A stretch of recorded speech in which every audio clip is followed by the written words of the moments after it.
Bonjour les amis, j'espère que vous allez bien et que le confinement se passe plutôt bien.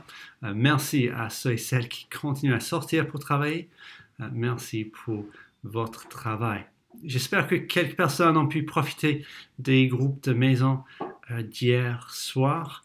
Je voulais revenir sur le texte que nous avons lu. Donc d'abord, je vais le lire.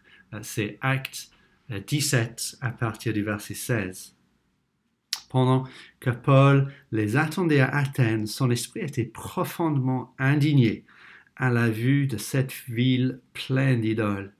Il s'entretenait donc dans la synagogue avec les Juifs et les non-Juifs qui craignaient Dieu, et chaque jour sur la place publique avec ceux qui rencontraient. Quelques philosophes épicuriens et stoïciens se mirent à parler avec lui. Les uns disaient « Que veut dire ce discours ?» D'autres, parce qu'il annonçait Jésus et la résurrection, disaient « Il semble qu'il annonce des divinités étrangères. » Alors, ils l'attrapèrent et le conduisirent à l'Aréopage en disant « Pourrions-nous savoir quel est ce nouvel enseignement que tu apportes? En effet, tu nous fais entendre des choses étranges. Nous voudrions donc savoir ce que cela veut dire. » Or, tous les Athéniens et les étrangers qui résidaient là ne passaient leur temps qu'à dire ou à écouter les dernières nouveautés. Paul, debout, au milieu de l'Aréopage, dit « Athéniens, je trouve à tout point de vue extrêmement religieux.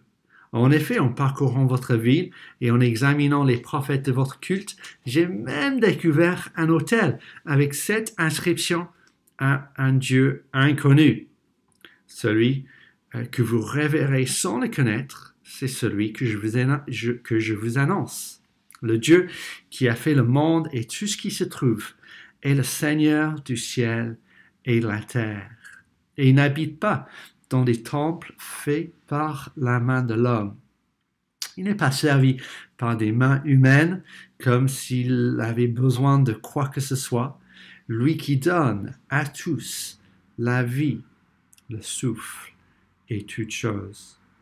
Il a fait en sorte que tous les peuples, issus d'un seul homme, habitent sur toute la surface de la terre, et il a déterminé la durée des temps et les limites de leur lieu d'habitation. Il a voulu qu'ils cherchent le Seigneur et qu'ils s'efforcent de le trouver en tâtonnant, bien qu'il ne soit pas loin de chacun de nous.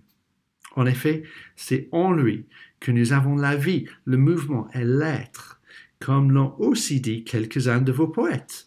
Nous sommes aussi de sa race. Ainsi donc, puisque nous sommes de la race de Dieu, nous ne devons pas croire que la divinité ressemble à de l'or, à de l'argent ou à de la pierre, sculptée par l'art et l'imagination de l'être humain, sans tenir compte des temps d'ignorance.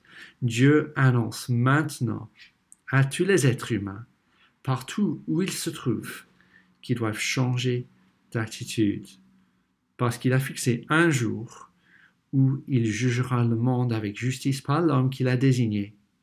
Il en a donné à tous une preuve certaine en le ressuscitant. Lorsqu'ils entendirent parler de résurrection des morts, les uns se moquèrent et les autres dirent « Nous t'entendrons là-dessus une autre fois. » Ainsi Paul se retira du milieu d'eux. Quelques-uns, cependant, se joignirent à lui et crurent. Parmi eux figuraient Denis l'Aréopagite, une femme du nom de Damaris, et d'autres avec eux. Dans les Actes des Apôtres, Luc nous montre comment la bonne nouvelle de Jésus va de Jérusalem jusqu'aux extrémités de la terre. Et ici, il nous montre comment cette bonne nouvelle de Jésus continue d'aller jusqu'aux extrémités de la terre en passant par les intellectuels et les philosophes d'Athènes. Et quand nous lisons ce texte, je pense qu'il y a deux dangers, deux pièges à éviter. Premier danger, c'est d'être découragé dans notre témoignage. Souvent, ce discours est donné comme un exemple de l'évangélisation transculturelle. Pour partager l'évangile, il faut étudier la culture de l'autre, il faut connaître leur poète, leur vision du monde, et en gros, il faut être une grosse tête comme l'apôtre Paul. Mais moi, je ne suis pas Paul. Cependant, remarquons ce que Paul fait. Il regarde autour de lui, il ouvre les yeux, il discute avec les gens et il parle du Dieu qu'il connaît personnellement. Donc ne soyons pas découragés dans notre témoignage. Deuxième danger, c'est de passer à côté de l'essentiel de ce que Paul dit. Certes, nous pouvons apprendre de l'exemple de Paul à Athènes, mais plus important que ça, nous devons changer d'attitude. Nous devons croire des choses vraies concernant Dieu. Et nous avons besoin d'être avertis du jugement à venir. Qui est Dieu selon ce texte? Il est la source de toutes choses et Dieu n'a pas besoin de nous. Dieu est le maître de toutes choses.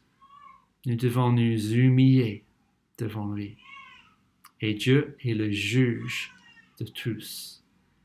Et il va juger par son Fils, Jésus-Christ. Mais Jésus-Christ est à la fois le juge et celui qui justifie. Et bien que quelques personnes se soient moquées de Paul, il y avait quelques personnes qui ont cru en Jésus-Christ.